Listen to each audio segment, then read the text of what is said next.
بسم اللہ الرحمن الرحیم۔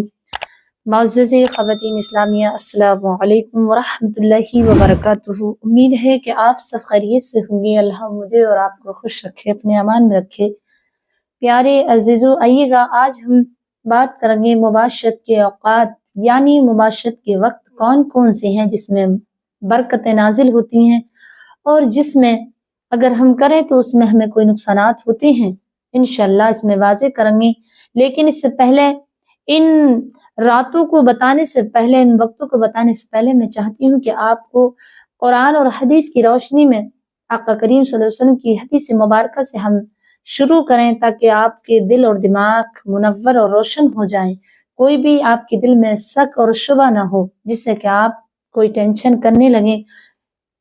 اس کا مطلب یہ ہوتا ہے کہ شریعت کی بات سن کر کے دل خوش ہو جاتے ہیں، اگر غلطی نہ ہو تو دل خوش ہوتے ہیں، غلطی ہو جاتی ہے تو انسان احساس کرتا ہے۔ آئیے گا چلتے ہیں بنا تاخیر کیے اپنے عنوان کی طرف۔ شریعت میں، اسلام میں مباشرت کے لیے کوئی خاص وقت مقرر نہیں بتایا گیا ہے۔ شریعت میں اس کے علاوہ وہ نماز کے اوقات ہیں، دن اور رات کے ہر حصے میں صحبت کرنا جائز ہے، لیکن بزرگوں نے کچھ ایسے اوقات بتائے ہیں جن میں صحبت کرنا صحبت کے لیے فائدے مند ہے۔ حضرت امام محمد غزالی رضی اللہ تعالی عنہ احیاء العلوم میں ام المومنین حضرت عائشہ صدیقہ طیبہ طاہرہ عابدہ فرماتی ہیں کہ نبی پاک صلی اللہ علیہ وآلہ وسلم نے فرمایا، رات کے آخری حصے میں تقریباً 2 بجے سے لے کر کے فجر کی اذان سے پہلے جب آپ وتر کی نماز پڑھ چکتے تو اگر آپ کو کوئی اپنی کسی بیوی کی حاجت ہوتی تو ان سے مباشرت فرماتے۔ یہ لکھا ہوا ہے احیاء العلوم میں، کتاب کا نام ہے، اور جس کے راوی، جس کے رائٹر ہیں حضرت امام محمد غزالی۔ پیارے عزیزو، حدیث میں ہے کہ سرکار مدینہ صلی اللہ علیہ وآلہ وسلم عشاء کی نماز پڑھتے اور صرف عشاء کی وتر نہیں پڑھتے، پھر آپ کچھ گھنٹے آرام فرماتے اور پھر اٹھ بیٹھتے، نماز ادا کرتے اور کچھ نفل نماز بھی ادا کرتے اور فرماتے آخری عشاء کی وتر پڑھتے۔ اس کے بعد اگر آپ کو اپنی کسی بیوی کی حاجت ہوتی تو ان سے مباشرت فرماتے، یا اگر حاجت نہ ہوتی تو آپ آرام فرماتے، یہاں تک کہ حضرت بلال رضی اللہ تعالی عنہ نماز فجر کے لیے اذان کے وقت آپ کو اطلاع دیتے۔ اس حدیث کے تحت امام غزالی رضی اللہ تعالی عنہ فرماتے ہیں، رات کے پہلے حصے تقریباً رات سے 9 بجے سے لے کر کے 12 بجے کے درمیان میں صحبت کرنا مکروہ ہے۔ صحبت کے بعد پوری رات ناپاکی کی حالت میں سونا پڑتا ہے۔ یہ فرماتے ہیں یعنی کہ رات کی 9 بجے سے اور 12 بجے تک صحبت کر کے سونا مکروہ ہے، کیونکہ صحبت کے بعد پوری رات ناپاکی کی حالت میں سونا پڑتا ہے۔ یہ لکھا ہے احیاء العلوم میں، جلد نمبر 2 صفحہ نمبر 96۔ اور فرماتے ہیں حضرت امام فقیہ ابو لہیث رضی اللہ تعالی عنہ اپنی کتاب بستان شریف میں نقل فرماتے ہیں کہ مباشرت کے لیے سب سے بہتر وقت رات کا آخری حصہ ہے، یعنی تقریباً رات کے 2 بجے سے لے کر کے 4 بجے کے درمیان، کیونکہ رات کے پہلے حصے میں پیٹ بھری غذا سے بھرے ہوئے پیٹ ہوتا ہے اور بھرے پیٹ پر مباشرت کرنے سے صحبت کو نقصان پہنچتا ہے، یعنی صحبت کرنے میں نقصان ہو سکتا ہے، جبکہ رات کے آخری حصے میں صحبت کرنے سے فائدے ہوتے ہیں، جیسے کہ آدمی دن بھر کی تھکا ہارا ہوتا ہے اور رات کے پہلے حصے میں اس کو نیند آ جاتی ہے تو اس کی تمام دن کی تھکاوٹ دور ہو جاتی ہے۔ اس کے علاوہ دوسرے اور بھی فائدے ہیں، رات کے آخری حصے تک کے کھانا اچھی طرح ہضم ہو جاتا ہے۔ بستان شریف میں لکھا ہوا ہے،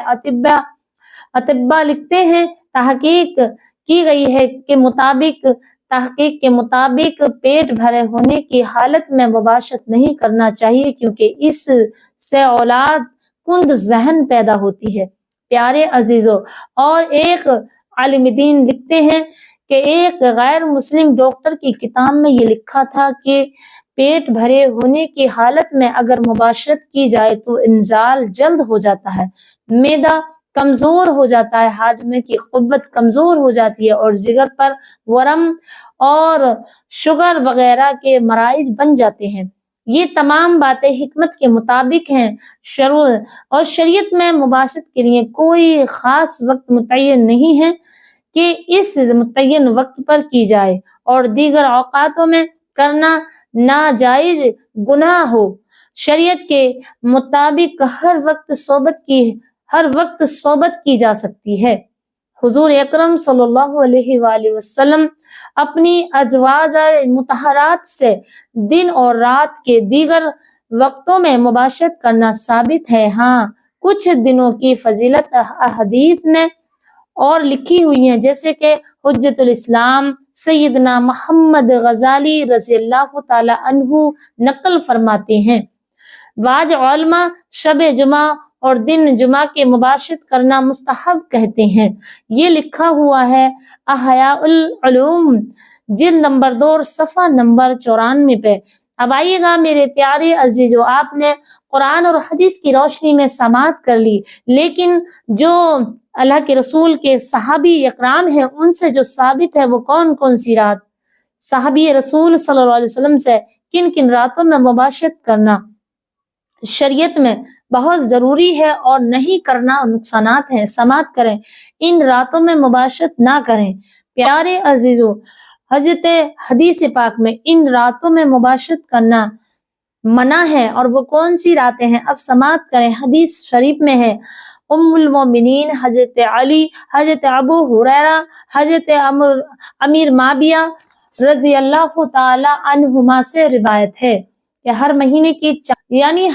کے چاند رات کے دن، پیارے عزیزو، ہر مہینے کے چاند رات اور چاند کی 15ویں شب اور چاند کے مہینے کی آخری شب مباشرت کرنا مکروہ ہے کہ ان راتوں میں جمعہ کے وقت شیطان موجود ہوتے ہیں، کیمیائے شہادت میں ہے۔ پیارے عزیزو، اب آئیے گا کن راتوں میں مباشرت کرنا منع کیا گیا ہے شریعت میں۔ حدیث شریف میں ہے، جن کے راوی جو انہوں نے لکھی ہیں وہ یہ ہیں، فرماتے ہیں حدیث پاک ام المومنین حضرت علی، حضرت ابو ہریرہ، حضرت امیر معاویہ رضی اللہ تعالی عنہما سے روایت ہے کہ ہر مہینے کی چاند رات اور چاند کی 15واں شب اور چاند کے مہینے کی آخری شب مباشرت کرنا مکروہ وہ ہے کہ ان راتوں میں جمعہ کے وقت شیطان موجود ہوتا ہے۔ کیمیائے شہادت میں صفحہ نمبر 222 پر یہ تحقیق لکھی ہوئی ہے۔ اب آئیے گا،